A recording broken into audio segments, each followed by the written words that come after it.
대한성형TV는 대한성형외과학회 공식 유튜브 채널로 성형외과에 대한 올바르고 검증된 정보만을 제공합니다. 많은 시청 부탁드리겠습니다.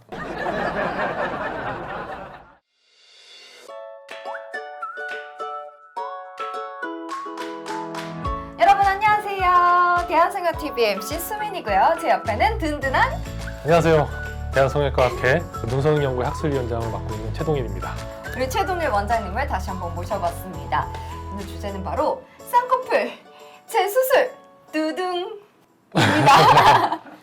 제가 왜 제 눈을 가리켰겠어요? 언제나 아름다우십니다. 교수님. 그래서 오늘 쌍꺼풀 이 재수술에 대해서 우리 진실과 오해를 주제를 갖고 좀 파헤치는 시간을 가져보려고 합니다. 안 그래도 오늘 제가 그걸 대비해서 슬라이드를 이쁘게 좀 만들어 왔으니까는 거기에 참고해서 한번 진행하면 되게 좋을 것 같아요. 좋습니다. 자, 그럼 첫 번째 질문부터 한번 파헤쳐 보도록 할까요? 우리가 이제 사람마다 갖고 있는 쌍꺼풀이 다르잖아요. 그렇죠. 그럼 우리 이제 원장님을 찾아뵙거나 교수님한테 가서 여쭤보는 질문이 원장님 저 쌍꺼풀 어떻게 해야 돼요? 제 쌍꺼풀 수술 어떻게 하실 거예요? 제 쌍꺼풀은 몇 미리 찍어야 되나요? 이런 질문들을 한단 말이에요. 그렇죠. 요즘에는 병원을 한 군데만 가는 경우도 물론 있지만 여러 군데를 막 이렇게 많이 다녀본단 말이에요. 그러면서 A란 병원에서는 뭐 쌍꺼풀 몇 미리, B란 병원은 몇 미리 이렇게 좀 적어가면서 막 이렇게 발품을 파는 경우가 종종 있는데, 그래서 사람들이 물어볼 때 지금 자기가 쌍꺼풀이 몇 미리고 앞으로 선생님은 몇 미리 하실 거예요? 이렇게 물어보는 경우가 있단 말이에요. 그런데 이거는 굉장히 좀 애매한 게 원장님 선생님들마다 쌍꺼풀의 그 높이를 재는 기준이 달라요. 원장님마다 다른 거예요? 그렇죠. 그러면은 예를 들어서 어떤 분들은 피부를 이렇게 살짝 당겨보고서 길이를 잴 때도 있고, 아니면 당기지 않은 상태에서 재는 경우도 있고, 아니면 어떤 분들은 많이 바싹 당겨서 재는 사람들도 있고, 어떤 분들은 또 재는 기준이 우리 속눈썹 있는 부분 여기서부터 재는 경우도 있고, 아니면 이 건판이라고 해서 요 밑에 있는 그 완전 경계선 있잖아요.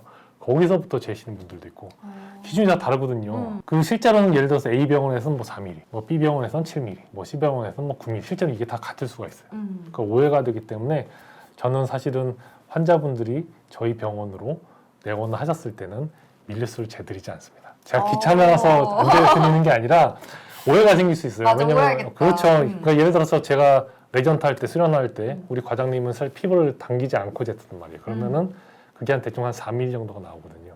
근데 똑같이 쟀을 때 저는 그게 한 8mm 정도 나오게 돼요. 그러니까 전혀 다르기 때문에 이거는 제가 따로 재드리거나 그러진 않습니다. 자, 두 번째 질문. 이거 정말 중요하죠. 갑자기 이거 얘기하다가 이제 숨이 막힐 뻔했는데 눈매 교정. 이름하여 우리가 안검하수 수술이라고 하잖아요. 눈매 교정을 하면 부작용이 사실 너무 심하다라는 말들이 있거든요. 어떤가요? 사실 이제 눈매 교정을 하고 나서 부작용이 있는 사람들이 간혹 있다고 하거든요. 그러니까 부작용이라는 게 예를 들어서 뭐 본인이 느끼는 뭐 당김 증상이라든가 뭐 그것 때문에 두통이 일어난다든가 이렇게 느끼는 사람들이 간혹 있는데, 다 생기는 것도 아니고 대부분 괜찮거든요. 그러니까 만약에 이것 때문에 부작용이 발생을 했다면은 이미 이 수술이 퇴출이 됐겠죠. 나라에서 못하겠겠죠. 뭔가 맞아. 문제가 있으면은. 근데 여전히 교과서에도 다 실려 있고 우리 거기에 맞춰서 다 수술을 하고 안전하게 하기 때문에 대부분은 괜찮거든요. 대부분은 괜찮은데 제가 느낄 때는 간혹 이제 예민하신 분들, 우리가 쌍꺼풀을 해도 그것만으로도 불편함을 느끼시는 분들 간혹 있거든요.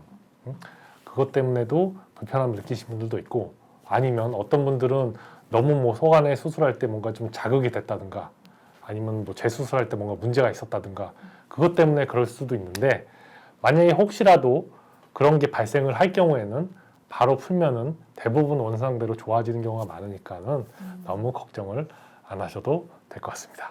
클리어. 자, 세 번째 질문. 이거 저희 친오빠 이야기거든요.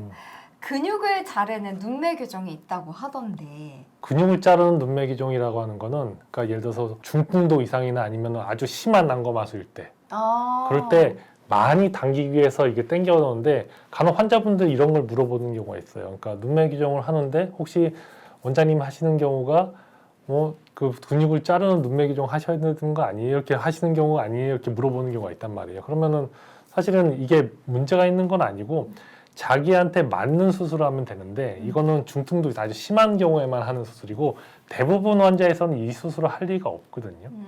그러니까는 이것 때문에 뭐 끝에를 잘라가지고 문제가 되는 거 아니냐 이렇게 걱정하시는 경우가 있는데 절대로 요거는 아주 심한 사람만 하는 경우이기 때문에 그렇고 사실 이게 굉장히 자주 하는 수술도 아니거든요.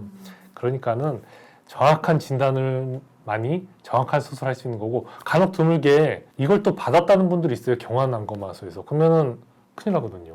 왜요? 이것 때문에 눈도 영구적으로 안 감길 수도 있고. 그럴 수 예, 있겠다. 그러니까 이거는 그러니까 정확한 진단이 제일 중요하다고 할 수 있습니다. 아시다시피 대한성형외과 학회에 속되어 있는 성형외과 전문의 선생님을 찾아뵈시기 바랍니다. 따단! 절개 쌍꺼풀 재수술할 때 눈매 교정 반드시 해야 할까요? 사실 이 질문은 저희 주변 친구들 중에서도 많이 갖고 있는 궁금증이거든요. 이게 절개 같은 경우는 사실 상처도 찝는 경우보다는 조금 더 있고 하다 보니까 그 친구들이 갖고 있는 고민 자체가 좀 다르더라고요. 이 절개 쌍꺼풀을 만약에 내가 너무 과도하게 혹은 조금 문제가 생겨서 다시 재수술을 해야 한다 싶은데 이 눈매 교정 반드시 필요한 건가요? 아니면은 그렇게 하지 않아도 되는 건가요?